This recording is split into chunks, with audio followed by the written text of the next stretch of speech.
Radicals United against Leicester. This is a winnable game for United, right? Winnable game. And I've just been writing out my 11 and I've been going, do you know what? It's looking different. And I got giddy, right? And I was writing in the other names that are potentially going to be here by the Arsenal game and then potentially beyond. And I'm excited, right? I'm not a transfer div, I don't think, or a Muppeteer, as those guys might call themselves. But I do like new signings. And for me, recruitment is one of the most important things when it comes to what your football team can achieve. Everyone likes to think that they've got a manager that can turn nothing into a world-class player. At the end of the day, even the greatest of managers can't polish a turd. They can just roll it in glitter. I'll get to my 11 in a little bit, but let's talk about, speaking of turds, what's going on with Brendan Rodgers and Leicester. They are currently bottom of the league. Problem? Not really, to be honest. They lost their last 3 games. They conceded at least 2 in their last 4 matches. They've scored at least 2 in their last 3 home matches against United in all competitions. And they are undefeated in their last 5 matches against Manchester United in all competitions. Now, this will all start to make sense a little bit, but I believe Casemiro is absolutely vital to this game. The 3 in midfield from Leicester implies a more possession-based system, and it's easy to see why Brendan Rodgers goes, I should play football with these guys, because look at that midfield. The midfield that they've got is a good midfield. It's a comfortably much better midfield than the surrounding component parts of that team. Now, they employ a bit of a double pivot, 2 holding midfielders to give a little bit of extra protection to the defence. But Leicester have always been known to be one of the better transitional attacking teams and counter-attacking sides in the league, and they've relied heavily on the pace of attackers. Vardy, obviously, Barnes. Maddison is the creative force in the team that's sort of given a little bit of a free roam to be dangerous in the final third, and he can be dangerous if he is afforded time and space. Now, they've lost a little bit of that counter-attacking power because of their poor defensive record. You can't be counter-attacking if the time, well, the opposition is attacking, you're just grumbling and you're conceding. And Leicester haven't been solid at the back in at least 6 months, and they've been conceding early in games, which is a bad sign. And it's also negated their counter-attacking style because they've had to chase games, and that means holding a little bit more possession, being a bit more risky, and that doesn't really add up to being a counter-attacking side. They like to sit in a medium and low block and then spring out, drawing the opposition forward so they can hit them on the halfway line and get space in behind with the pace of their forwards. And Leicester aren't afraid to hit those hopeful one-up passes and chase the space when it's there. And that makes them a problem for United, because I believe this United side is going to be one that wants to dominate the ball against them.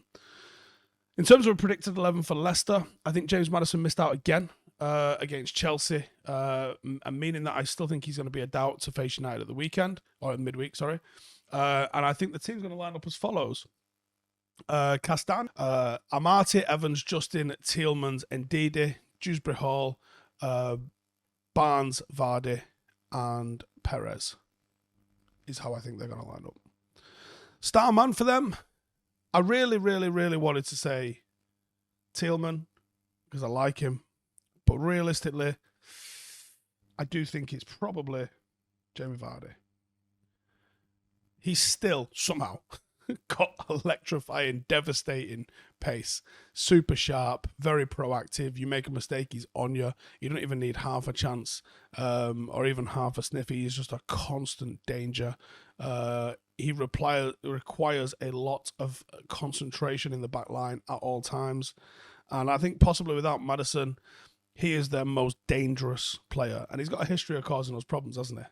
One of the more deadly finishes in Premier League, in the Premier League's recent history. I think probably overlooked because he's played for a non-traditional side, but he's got a Premier League winners medal, and that's not something Steven Gerrard can say. For United, this is the 11 I'm going with. Big Dave in net, although less certain than it used to be. I think even if Dubravka gets signed, I think it'll still be De Gea, certainly for this game, but I don't think it's the foregone conclusion that it once was.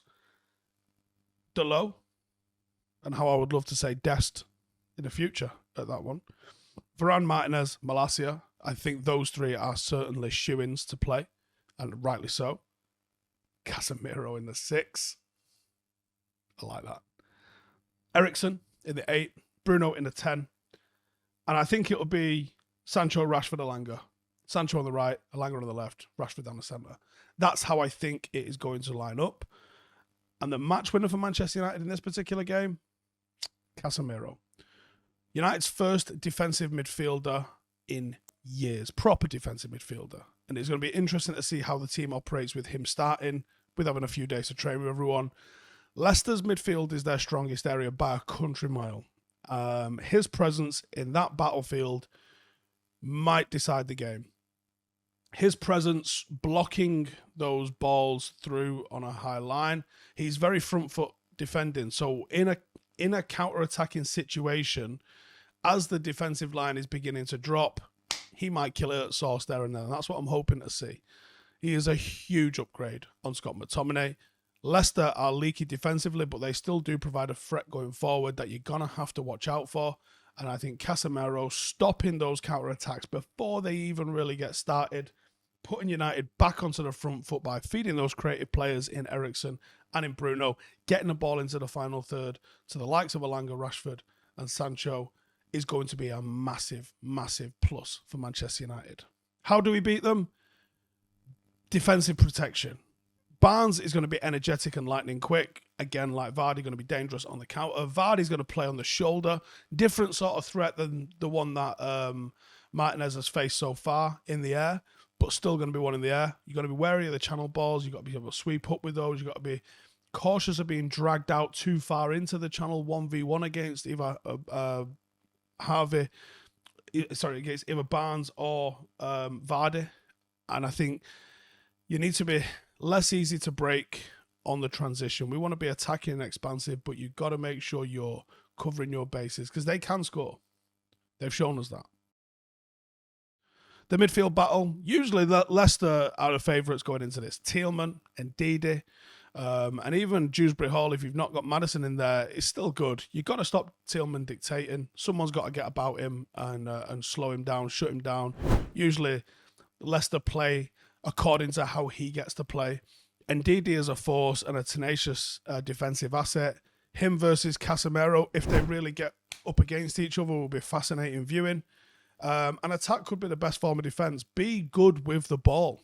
Manchester United, a lot lately, haven't been good enough in possession. Hopeful Martial could return because I think he might be able to add something to that. I think he's just an upgrade. Put Martial down the middle, move Marcus back over to the left-hand side. It's a little bit higher standard than what you're getting out of Elanga. This is a shaky defence that concedes early. Rattle them, win the game. Try and control the game. Create the patterns of attack that you created against Southampton more consistently than you created them against Southampton.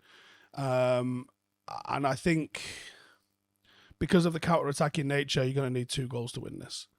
But I think it's doable. I think Leicester give you that opportunity. Take that opportunity. Let's go and play with some confidence. You've got Martinez and Varane at the back in great form. Dalot and Malacia should be given license to push on and really start raiding into the opposition half. Casemiro should be like, I'm here. You two get forward. I'll deal with everything that needs mopping up here. I'm very excited to see, and I'm even more excited to see what Antony does once he comes into this team. And if there is a striker that comes into this team, what does that guy look like? And does Dest come in at right back? And before you know it, we've absolutely transformed this Manchester United 11 in the space of one window, which I didn't think was possible. So, good vibes only, positivity only, excitement only. Thursday nights, we're going to have to get used to that shit, so you might as well get used to it now with a win. Innit? Know what I'm saying? See you in the next one. Hey, thank you for watching the video. If you are new around these parts, then don't forget to subscribe. My channel is proudly supported by my community on Patreon. If you'd like to get a little bit of extra content, a Discord group, meetups, 5-a-side games, weekly podcasts, behind the scenes, and even an occasional bit of transfer news as and when I get it, then for the price of a pint, you can show your appreciation for the content that we make and get some goodies for doing so as well. Check the link in the description or click the button right here. You'll also find all of my socials here too if you want to follow me on any of those platforms. Nice one.